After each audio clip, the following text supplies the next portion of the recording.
তো অনেকেই হয়তো দেখেছেন বাম্প নামে নতুন একটি ফিচার ফেসবুক মেসেঞ্জারে যুক্ত হয়েছে। তো অনেকেই জানেন না এর কি কাজ।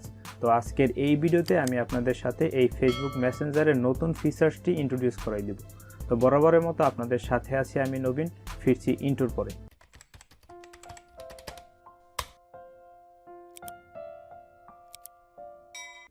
Welcome back. তো এই ফিচার্সটি যদি আপনারা এখনও না পেয়ে থাকেন, আপনাদের মেসেঞ্জারটি প্লে স্টোর থেকে আপডেট করে নেবেন।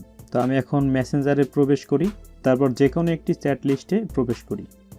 তারপর এখান থেকে যদি যে কোনো একটি পুরাতন মেসেজ বা যে কোনো কিছুই আমরা ট্যাপ করি, তাহলে নিচে দেখুন অনেকগুলো অপশন চলে আসবে। তারপর এখান থেকে যদি আমরা মোরে ক্লিক করি, তাহলে কিন্তু এই যে বাম্প অপশনটা চলে আসে। তো এই বাম্প অপশনের মূলত কাজটা কি? তো আমরা কিন্তু আগে এই পুরাতন মেসেজগুলো বা যে কোনো কিছুই, তো এই পুরাতন মেসেজগুলো যদি আমরা মেনশন করতে চাই বা সামনে নিয়ে আসতে চাই, তাহলে কিন্তু আমরা কি করতাম, ট্যাপ করে ধরে তারপর এখান থেকে রিপ্লাইতে ক্লিক করে তারপর কিছু লিখে সেন্ড করলেই সেটা কিন্তু প্রথমে চলে আসতো। এখন থেকে সেটার আর প্রয়োজন নেই।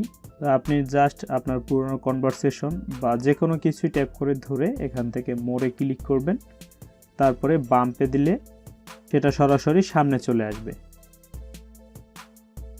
তো এখন থেকে কিন্তু কোনো মেনশন করার প্রয়োজন পড়বে না, আপনি ডিরেক্ট এরকম বাম্প করে সামনে নিয়ে আসতে পারবেন। তো এই ফিচার্সটি আমার পার্সোনালি খুব ভালো লেগেছে।